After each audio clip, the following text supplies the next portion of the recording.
Hi guys, I am so excited to tell you guys my diagnosis story. So let's get started. So basically growing up, I was completely fine. The only real health problems that I had was like in high school I kind of struggled a little bit with depression and anxiety, but it was nothing too extreme, so I had asthma. But my point is, there was nothing really serious. So my first semester of college was fine, but in the spring of my second semester of college, I got strep throat, mono, and severe anemia. So basically, for the mono, my roommate forgot to tell me that she had chronic mono, which means that she basically has the mono virus inside of her. So she's a carrier, which means that she can spread it to other people, but she can't get it herself. So she can spread it to like me. I'm just gonna leave it at that. But anyways, I got all three of those at the same time, and my body basically shut down. So I was asleep for basically 2 weeks straight. I got a note from my doctor that excused me from school, and I remember I could only stay awake for like 1 to 3 hours at a time. So after about 2 weeks, it started to go away, but I do remember the doctor telling me that the fatigue would probably last for about a month.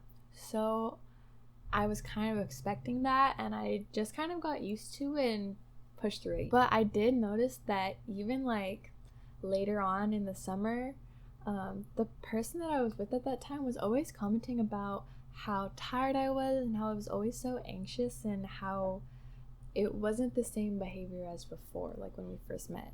Things like that, you know? So in October is when I think it started to get a little bit more serious. I remember one week I woke up feeling like I had the flu, but I didn't have a temperature, so I didn't go to work. But I remember I would wake up like 3 times, 4 times a week feeling the same way, like I had the flu or like I was sick or something, but I never had a temperature and I was never really sick. Like my nose was never running, I never was really coughing or anything. It was just like a feeling, more like here, like in your eyes, like in your nose. You know what I'm talking about? I noticed that I was still so tired all the time. Ow. I became really anxious, and I kind of was before in high school, but not like this. I was like paranoid about everything, about everyone, and not intentionally, because it was like my brain was split in half, where half of me could remember like, you're fine, you didn't say anything wrong, you don't care what other people think, like nothing happened, you didn't do anything, like why are you tripping? And then the other half would be like, they're talking about you, they said something, they don't like you, they don't want you here, they hate, I don't know, it was just always like making up things, and it was exhausting for me to have to always kind of calm down and control it, you know? So I also started getting hot flashes and like cold sweats at night, so that was also something that I noticed that wasn't normal. Probably the last thing that I noticed at that time was I was having serious mood swings. Like, I remember one time I was getting ready to like meet with a friend or something, so I looked at the clock and it said 2:05. So I got dressed, and then I looked at the clock again and it said 2:05. So I got dressed, and then I looked at the clock and it said 2:05. And then at the same time, when I realized that, my mom came home. It was not pretty after that. But my point is, after that, I kind of explained to her that my behavior wasn't normal, and I noticed regularly after that I was experiencing the same kind of changes, overreacting in situations that I shouldn't be. So that was like the first bunch of symptoms, I guess you could say, that I really noticed that wasn't normal. During that time, we started to go and get tested for different things. we were doing a lot of research about things that like maybe affected like your mood or your brain or something like that, because we really weren't sure like what exactly would have that bunch of symptoms. And I was going to the doctor very often. They were all just telling me that all of my symptoms were probably just coming from like an inwards anxiety or something like that, because all of my tests were coming back negative. So technically the tests were telling me that nothing was wrong. And that was so confusing, because when everyone is telling you that nothing is wrong with you and they have evidence that nothing is wrong with you, you start to think that you're crazy, because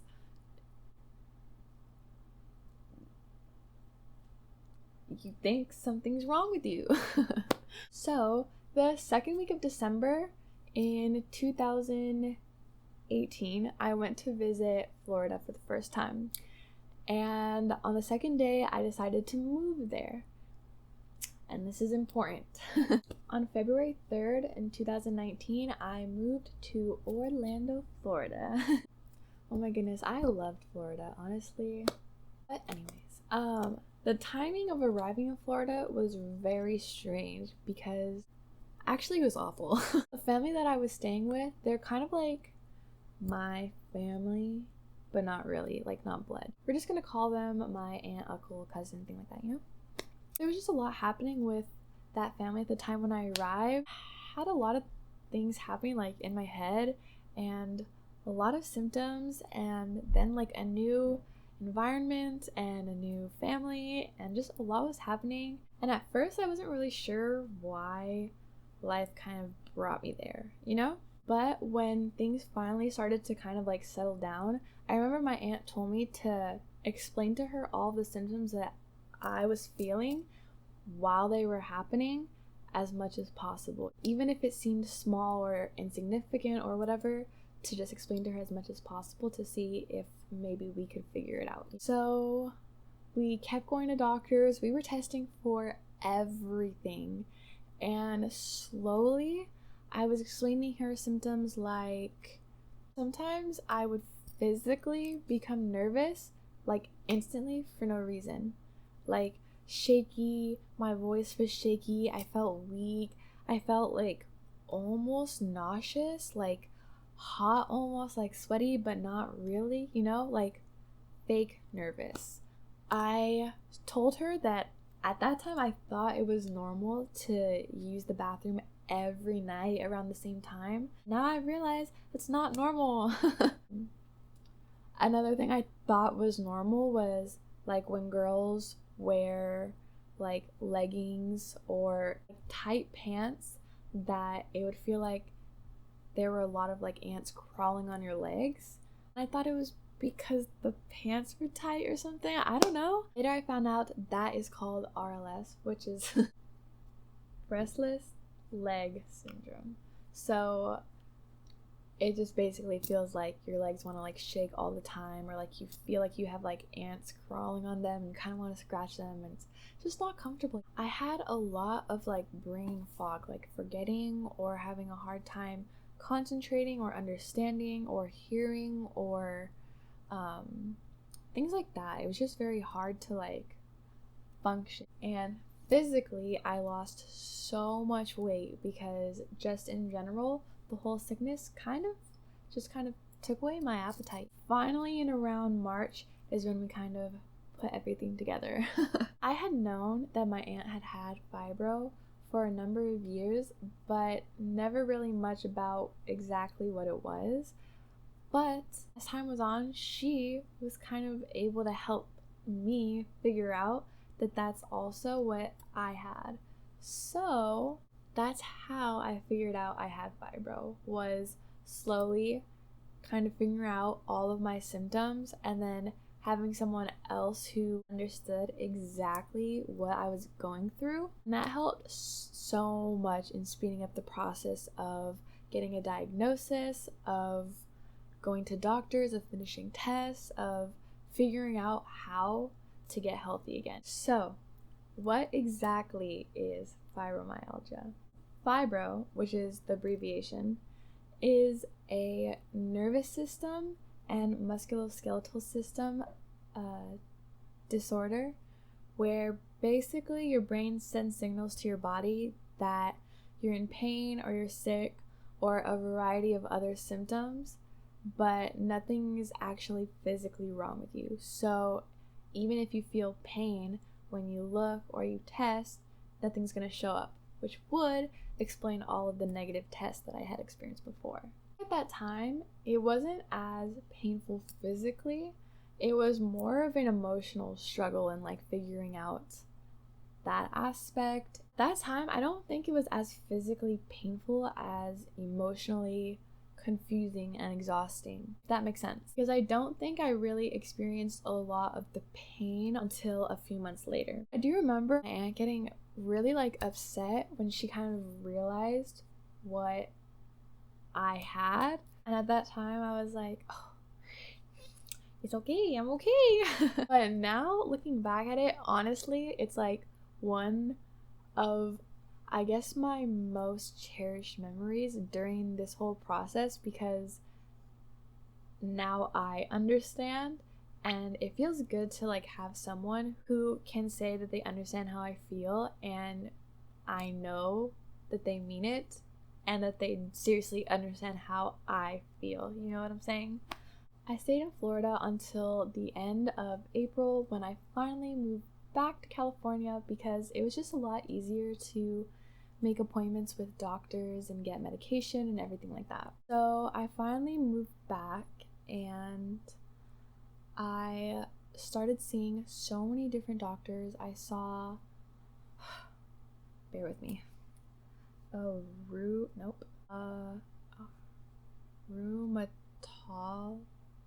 rheumatologist, a gastroenterologist, a neurologist.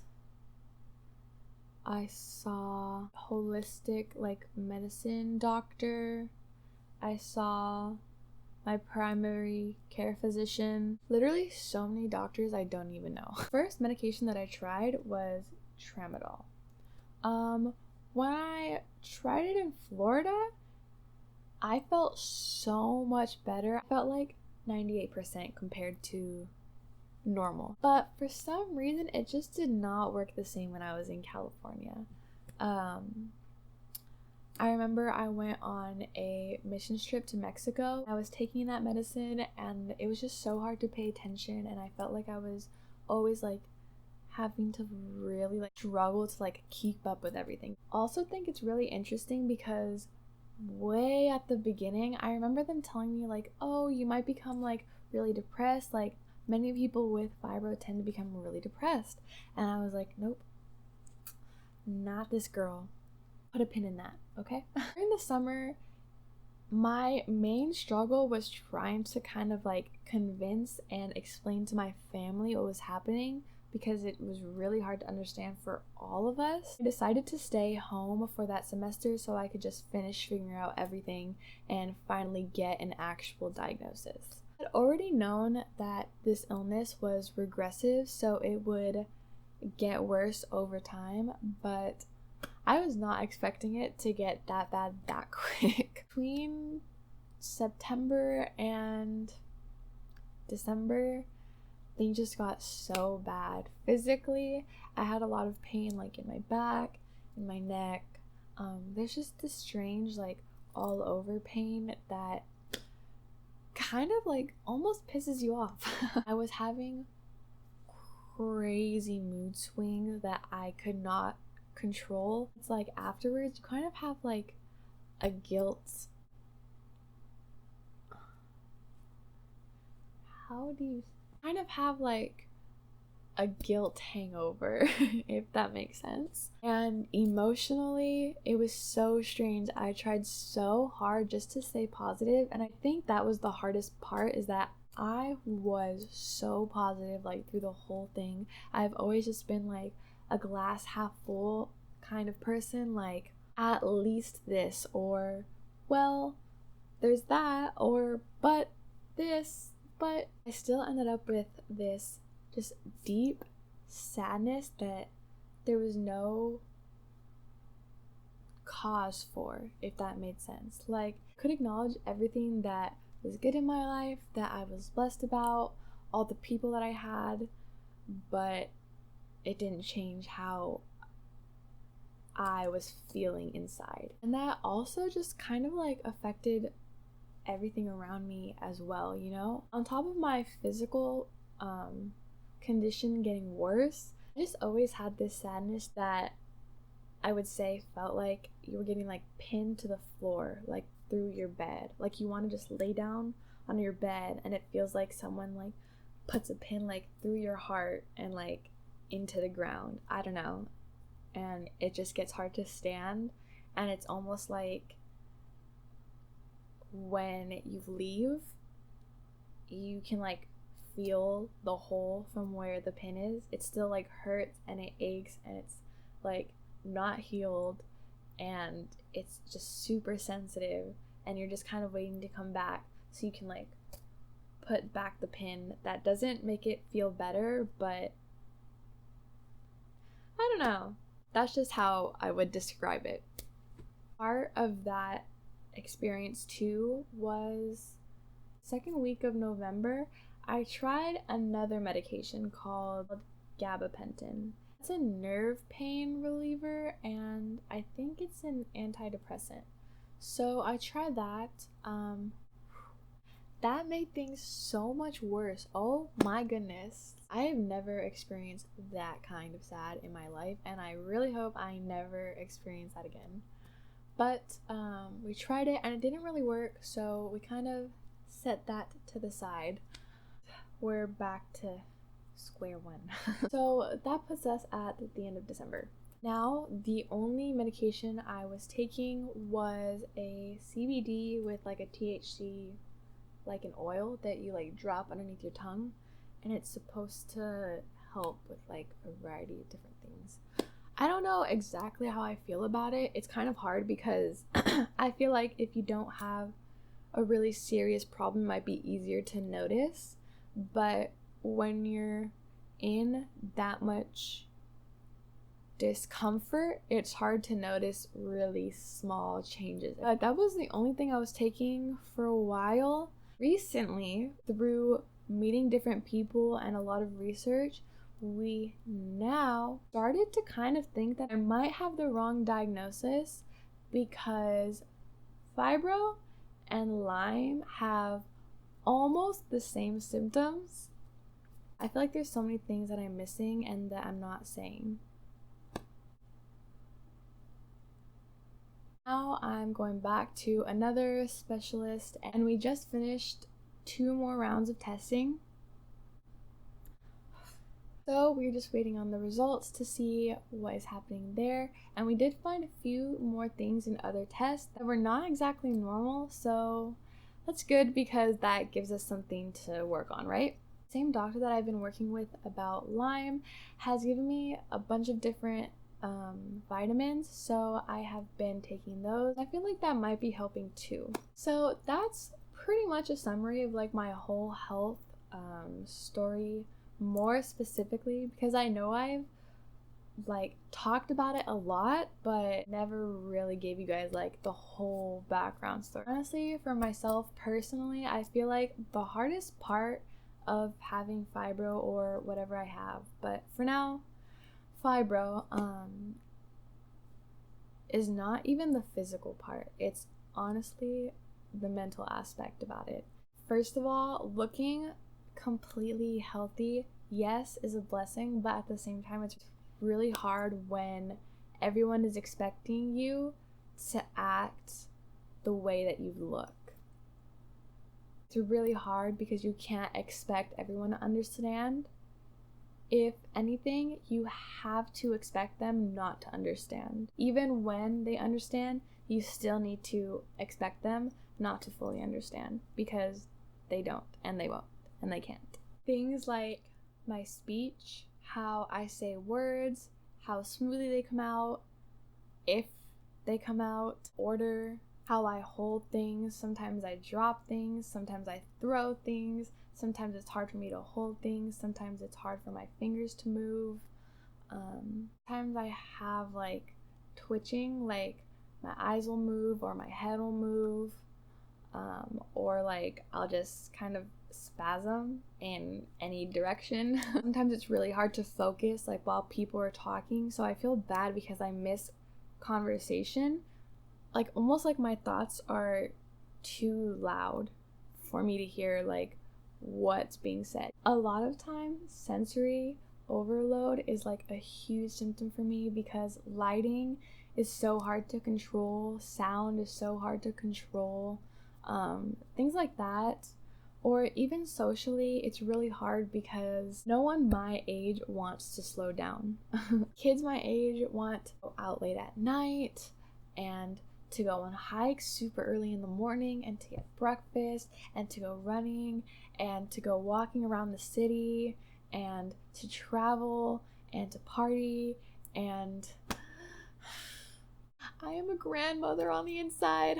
It's just been super interesting to see how I've changed as a person, like the things that I enjoy doing, how I spend my time, who I hang out with, and it really kind of shows you like who your real friends are and who is gonna like stick by you. And it's so cool because now like the friends that I have around me are people that I know I can go to about anything, that I can be real with, that I can say exactly what's on my mind, and are there for me, that remember me, that care for me, that reach out to me even when I'm in my house all day long, even when I don't feel well, even when I canceled on them 5 times last minute because I didn't feel well, you know, and they still don't take it personally.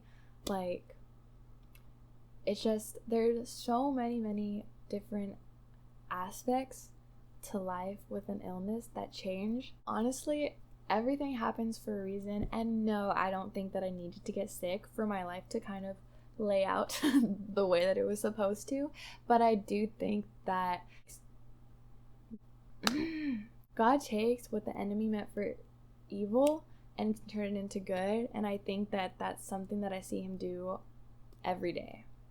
Thank you guys so much for watching. I will for sure be posting more videos about my perspective and my life and updates and everything else in the middle. I have so many more videos and topics that I want to talk about. I'm just gonna leave this short and cute.